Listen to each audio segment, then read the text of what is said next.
Hello everyone, this is Ashraful Asif. কি অবস্থা সবার? Welcome to the another blog. আজকে ব্লগ করার একটা স্পেশাল উদ্দেশ্য আছে। উদ্দেশ্যটা হচ্ছে আজকে আমি একটা নতুন বাইক কিনতে আসছি। আপনারা অবশ্যই জানেন আমার নতুন বাইকটা কি, সেটা হচ্ছে হুন্ডা NX200। এই যে আমার সামনে হচ্ছে ব্ল্যাক কালারটা আছে। বাংলাদেশে basically black colour and red কালারটা পাওয়া যাচ্ছে, যদিও আমার কাছে ব্ল্যাক কালারটা খুবই ভালো লাগে, কিন্তু আমি পার্সোনালি রেড কালারটা নিচ্ছি। মাই, কি অবস্থা তোমার? অবস্থা আমার না, তো অবস্থা তোমার জিজ্ঞেস করা দরকার। Congratulation. Thank you bro, thank you thank you. কি বলো?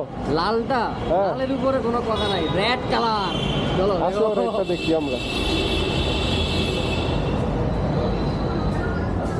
এই হচ্ছে আমার বাইক, নতুন পরি।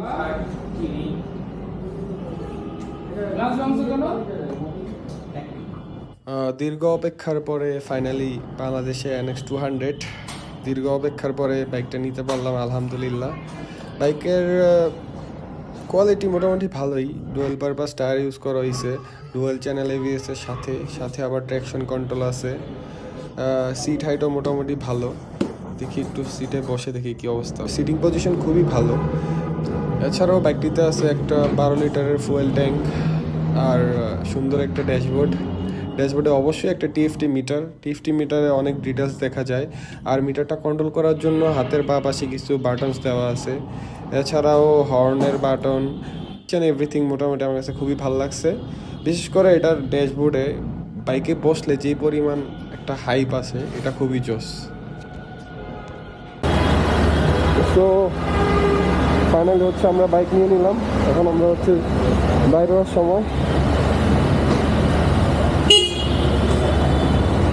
সো ফাইনালি আমি আবার NX200 রাইড করতে যাচ্ছি। আমি পার্সোনালি রেড কালারটাই নিলাম, রেড কালারটা আমার কাছে ভালো লাগে। ব্ল্যাক কালারটাও খুবই জোস, দুইটা বাইকই জোস। খুব শীঘ্রই আমি বাইকের কিছু good and bad side review অবশ্যই আপনাদেরকে জানাবো। আপনারাও আপনাদের মূল্যবান মতামত দিবেন। আজকের মতো এই পর্যন্তই। আসসালামু আলাইকুম।